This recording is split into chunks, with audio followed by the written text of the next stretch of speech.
रामगढ़ उप विधानसभा चुनाव के लिए जहां यूपीए अभी तक मंथन ही कर रहा है प्रत्याशियों को लेके, वहीं कह सकते हैं कि आजसू ने आज अपना प्रत्याशी की घोषणा भी कर दिया। अब देखना होगा कि जब चुनाव होंगे, चुनाव में क्या क्या दोनों हाथ करेंगे। देवशरण जी, सबसे पहला यही रहेगा कि इस बार आपने जो घोषणा किया, किन के नामों पर घोषणा किया है? श्रीमती सुनीता चौधरी रामगढ़ उपचुनाव की हमारी प्रत्याशी होगी। हमेशा जनता के बीच में रही है, लोगों के सुख दुख में हमेशा खड़ा होती रही है। जनता चाहती है, खासकर रामगढ़ की जनता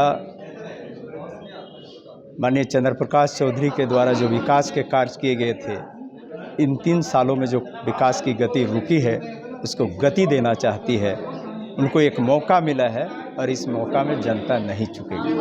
बीजेपी का कितना सहयोग रहा? आपने कहा कि एनडीए का ही प्रत्याशी है, लगता है कि बीजेपी का सहयोग मिल पाएगा जैसे पहले मिलता था? भारतीय जनता पार्टी के साथ साथ एनडीए के जितने भी घटक दल हैं, सभी घटक दल के सदस्य पूरे चुनाव में एक साथ रहेंगे और पूरे मजबूती के साथ चुनाव लड़ेंगे। देवशरण जी, यूपीए जो प्रत्याशी होने वाले बजरंग महतो ने कह रहे हैं कि जो बीजेपी जो करवा रही है, एक बच्चे को मां से अलग करवाने का षड्यंत्र करवा रही है, फिर से चुनाव वहाँ उपचुनाव लादने का काम करे। जनता मुंहतोड़ जवाब देगी बीजेपी और आजसू को वहाँ पे। देखिए, चुनाव ममता से नहीं चलता है ना, क्षमता से चलता है। खासकर वैसा प्रत्याशी चाहिए जो जनता का विकास कर सके।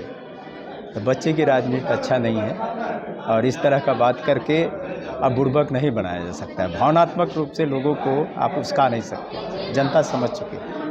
देवशरण जी, राज्यपाल 1932 को जो स्थानीय खतियाना था नियोजन नीति का विधेयक था, उसको इस समय में वापस करना, क्या लगता है कितना नुकसान होगा पार्टी के साथ? जो उम्मीदवार आप लोग ने घोषणा किया, चुनाव में कितना इसका नुकसान होने वाला है?